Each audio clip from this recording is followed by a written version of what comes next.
Dans cette vidéo, il est question de la symphonie numéro 3 écossaise de Felix Mendelssohn. Je t'explique l'essentiel sur l'œuvre et sur le compositeur.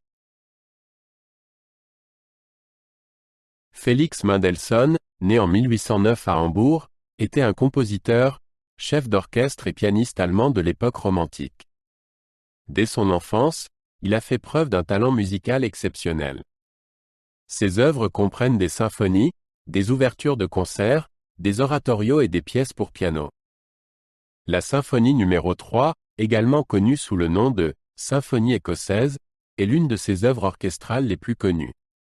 La musique de Mendelssohn se caractérise par sa clarté, sa mélodie et sa richesse émotionnelle. La symphonie numéro 3 en la mineur, op. 56, surnommée « écossaise », a été achevée en 1842.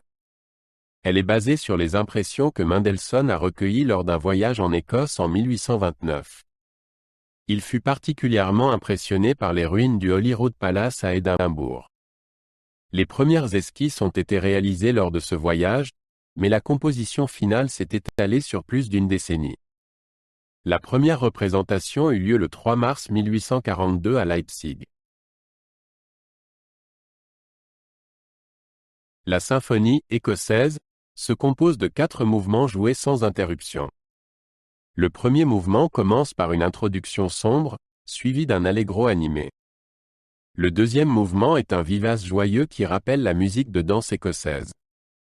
Le troisième mouvement, Adagio, transmet une ambiance mélancolique et lyrique.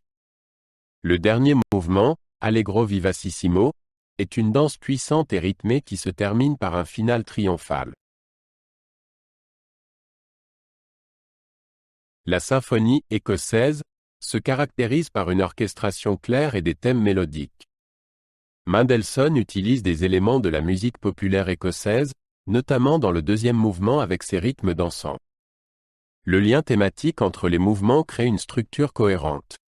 Le contraste entre les thèmes sombres, joyeux et mélancoliques reflète les diverses impressions que Mendelssohn a recueillies au cours de son voyage.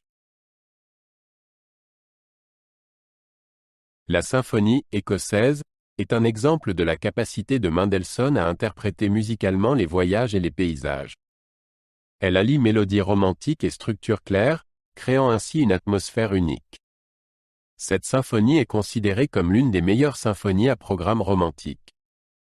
Elle montre le talent de Mendelssohn pour traduire en musique les émotions et les atmosphères. Son final triomphal transmet un message positif et puissant. La symphonie écossaise a été accueillie avec enthousiasme lors de sa création à Leipzig en 1842. Les critiques ont salué le mélange de musique populaire et de formes symphoniques. Aujourd'hui encore, elle fait partie des œuvres orchestrales les plus connues de Mendelssohn. Elle est souvent jouée en concert et enthousiasme aussi bien les musiciens que les auditeurs. L'association de la musique populaire écossaise et de la symphonie romantique reste unique. Outre la symphonie écossaise, Mendelssohn a écrit 4 autres symphonies.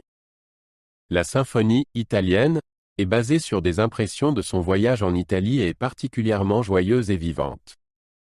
La symphonie Réforme montre l'admiration de Mendelssohn pour la tradition protestante. La symphonie de louange associe la forme symphonique à une cantate spirituelle. Toutes les symphonies se caractérisent par des structures claires et une richesse mélodique. Pour la symphonie écossaise, Mendelssohn s'est fortement inspiré de la musique populaire écossaise. Dans le deuxième mouvement en particulier, il utilise des rythmes qui rappellent les danses écossaises traditionnelles. Les mélodies du premier et du dernier mouvement sont également influencées par des chants populaires écossais. Mendelssohn a ainsi créé un lien musical entre la forme symphonique et la musique populaire. La symphonie écossaise est un exemple de la capacité de Mendelssohn à représenter musicalement la nature et les paysages. L'ambiance sombre du premier mouvement reflète les ruines du palais de Holyrood. Le deuxième mouvement transmet la gaieté des danses écossaises. Le troisième mouvement est empreint d'une beauté mélancolique, tandis que le finale symbolise le retour triomphal à la vie. La nature et la musique se fondent en une seule entité dans cette symphonie.